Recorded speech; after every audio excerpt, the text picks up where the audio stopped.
পূজনীয় অবিন্দার সঙ্গে আমরা 26-তে গেছিলাম, 26 জুনে। সেখানে তিনি একটা কথা বলেছিলেন, নিঃস্ব না হলে বিশ্বকে পাওয়া যায় না। কিভাবে নিঃস্ব হতে হবে?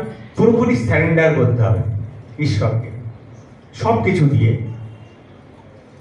দিয়ে যদি স্যারেন্ডার করা যায় তাহলে কিন্তু তাকে পাওয়া যায়। তো সেই প্রসঙ্গে একটা কিছুদিন আগের ঘটনা পূজনীয় আচার্যদেবের কাছে ঘটে গেছে, কেমন করে ঈশ্বরকে ভালোবাসতে হয়। দেবঘর এসছেন এক মা, সঙ্গে তার 3 বছরের ছোট্ট শিশু। তো আচার্যদেবের কাছে নাট মণ্ডপে গেছেন, তো মাটি প্রণাম করছেন। তো ছোট্ট শিশুটি তখন দৌড়ে আচার্যদেবের কাছে ধীরে ধীরে যাচ্ছে। তো ওখানে যারা সেবকের যারা ছিলেন তারা ওনাকে একটু বাধা দিচ্ছেন। তো আচার্যদেব বলছেন, না, ওকে ছেড়ে দাও, ওকে আসতে দাও। তো ছেলেটি পুরো আচার্যদেবের সামনে গেছেন। তো আচার্যদেব জিজ্ঞেস করছেন যে, কি তুমি কি কিছু দেবে? তো বলে ও বলতে পারছে না, কারণ ওর মুখে একটা লজেন্স আছে।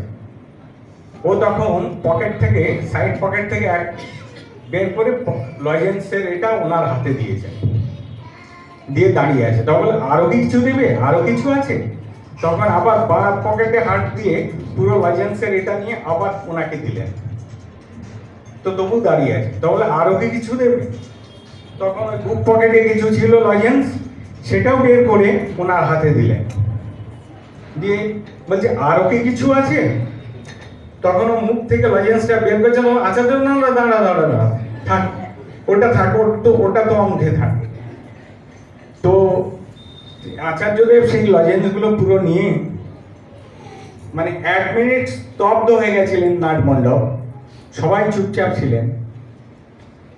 তো তিনি তখন কিছুক্ষণ ওই লজেন্সটা নিয়ে প্রণাম করে ওকে ওর মা তখন বাচ্চাটাকে নিয়ে যাচ্ছেন। আর আচার্যদেব বললেন সবাইকে উদ্দেশ্য করে, এই হচ্ছে ভালোবাসা, এই হচ্ছে সারেন্ডার। ঈশ্বরের জন্য এরকমই করতে হয়, যা কিছু আছে সব উজাড় করে দিয়ে। এই বাচ্চাটা থেকে আমাদের কত শিক্ষণীয়, মানে কত শিখলাম আমরা এই বাচ্চাটা থেকে, যে আমাকে সব কিছু দিয়ে দিতে হবে, আমাকে নিঃস্ব হতে হবে। নিঃস্ব না হলে বিশ্বকে পাওয়া যায় না। যে কথাটা পূজনীয় অবিন্দাদা বললেন, এই কথার সাথে এটা কতখানি মিল, একদম হুবহু মিল। তাই ঠাকুরের ইংরেজিতে একটা বাণী আছে, you are for the lord, not for others, you are for the lord and so for others. তুমি ঈশ্বরের জন্য হও, আর কারোর জন্য হয়ে না। আর যদি তুমি ঈশ্বরের জন্য হও তাহলে কিন্তু সবাই তোমার জন্য। এটা 100% সত্য। আমার জীবন দিয়েও আমি দেখেছি যে আমরা যদি সত্যিকারে প্রকৃত হয়ে উঠতে পারি তাহলে কিন্তু সবাই আমার, কেউ আমার পর না। তো এটাতে মানে আমি গীতা থেকে একটা বাণী আমার মনে পড়ছে, মানে মক্ষম যোগের একটা বাণী, যে